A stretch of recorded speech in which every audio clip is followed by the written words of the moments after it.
మీరు అసలు గోడను ఎలా పగలు కొడతారండి? పగలు కొడతాను గంగా. నువ్వు నా పక్కన ఉన్నావు కదా, నేను ఏమైనా చేయగలను అనిపిస్తోంది. నేను పగలు కొడతాను గంగా, నువ్వు ధైర్యంగా ఉండు. సరేనండి.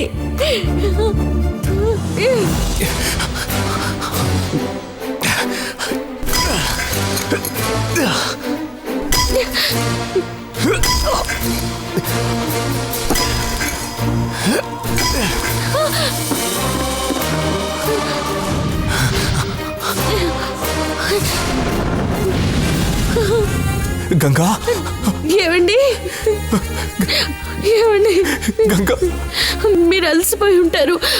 ఉండండి, ఈ పండ్లు తిని తర్వాత పగలు కొట్టండి. ఇదిగోండి.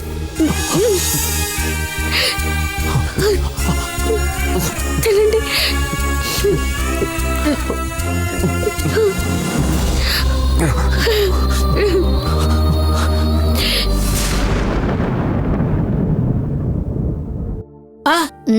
మెల్లగానే. కాస్త ఆగండి అమ్మా.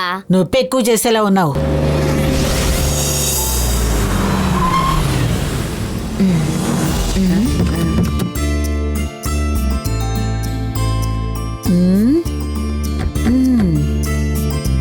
రావే.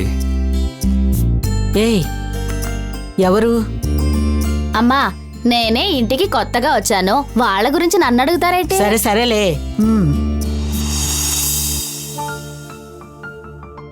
లోపలికి పదండి. కాస్తుండు, వాళ్ళు వస్తున్నారు. అలాగే. నమస్కారం అమ్మా. రండి. నమస్కారం అమ్మా. నమస్కారం. నమస్కారం అండి. నేను దేవి వాళ్ళ ఫ్రెండ్ని. పెళ్లి చూపులకు వచ్చాం. అలాగా, పెళ్లి చూపులకు వస్తున్నారని నాకు చెప్పలేదే. కూర్చోండి. మీనాక్షి, అమ్మా. అందరూ వచ్చారని దేవితో వెళ్ళి చెప్పు. అలాగే కాఫీ పెట్టి తీసుకొచ్చేవు. అట్టాగేనమ్మా. అబ్బాయి ఏం చదివాడు? బీకాం పూర్తి చేశాడు. అలాగా, చాలా మంచిది. సరేనండి.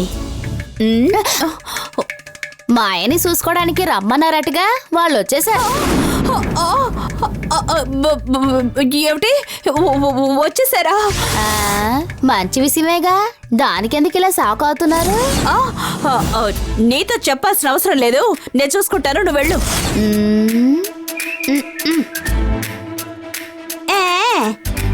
ఇదొకటి. అయ్యో, ఇప్పుడు నేనేం చేయాలి? అయ్యో, వీళ్ళెందుకు చెప్ప పెట్టకుండా వచ్చేసారు?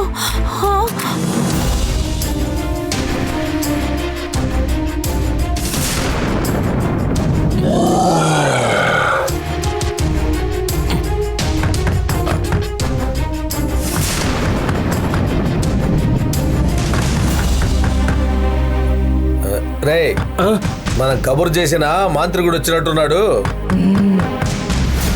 వెళ్ళి తలుపు తెరు. ఏందండి, తలుపు తడుతూనే ఉన్నానుగా, తెరవడానికి ఇంతసేపా? ఇది వచ్చిందా? మాయమ్మ గారిని చూసుకోవడానికి పెళ్ళోళ్ళు వచ్చేసారండి.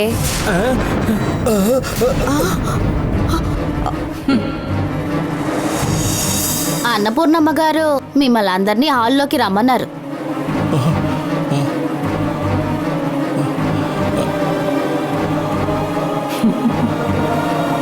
నేను వెళ్ళి కాఫీ పెట్టి తీసుకొస్తాను, మీరు అందరూ హాల్లోకి వెళ్ళండి.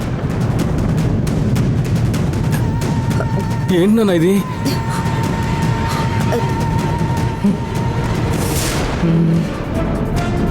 ఏమండి, దేవి ఫోన్ చేసి పెళ్లి వాళ్ళని రావద్దని చెప్పినట్లు లేదు. ఇప్పుడు ఏం చేద్దామండి?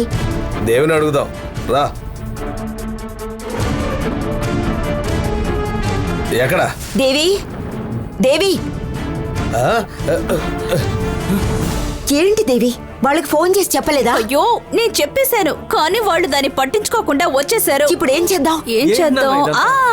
మాయని అసలు వాళ్ళకి చూపించకుండా ఏదో ఒకటి చెప్పి పంపించేద్దాం. కరెక్ట్, అలా చేస్తే బాగుంటుంది. సరే, పదండి. రండి. మాయ మీ అబ్బాయికి సరైన జోడవుతుంది. మిమ్మల్ని పెళ్లి చూపులకు రమ్మని చెప్పిన దేవి ఇవాళ్లే తన జీవితంలో ఒక మంచి పని చేసింది. నమస్తే నమస్తే నమస్తే. వచ్చేసారా? అందరూ బాగున్నారు కదా? ఏమిటి నువ్వు ఫోన్ చేసి చెప్పకుండా